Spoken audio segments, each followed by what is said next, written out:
Құрметті бауырлар, алдымызда Құрбан айт келе жатыр.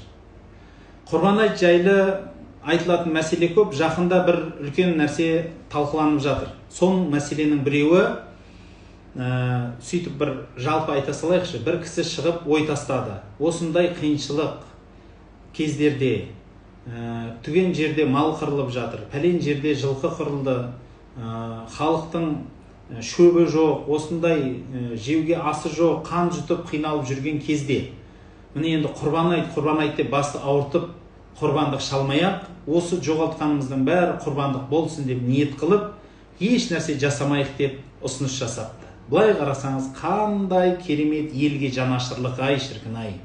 Бірақ тілін қышиды ғой, құрметті бауырлар.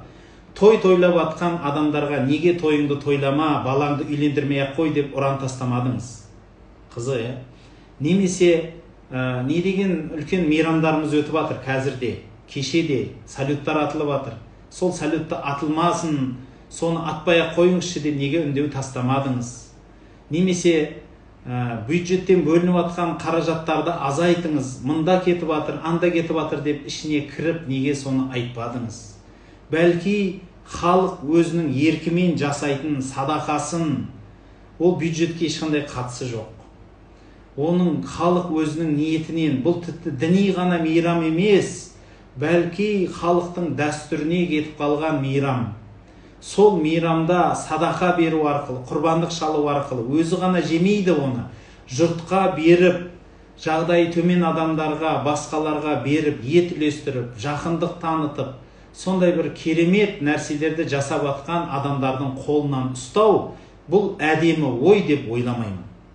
Бұл өте кереғар, дұрыс емес пікір. Оған мен қосылмаймын. Оны қолдап, дұрыс деп айтқан адамдарды да қолдамас едім. Бұл дұрыс емес экономика. Бұл әлеуметті бір дұрыс емес жаққа бұру, жасанды сөздер арқылы ұран тастау ғана болады. Құрметті бауырлар, құрбандық шалатын адам шариғатымызда айтылады. Жағдайың болу керек дейді. Жағдайың төмен адамға құрбандық шал деп міндеттемейді ешкімді. Екіншіден, жағдайыңыз бар екен, оны мемлекеттің бюджетінен бөліп ал демейді. Оны сенің үйіңе әкім келіп шалып берсін демейді.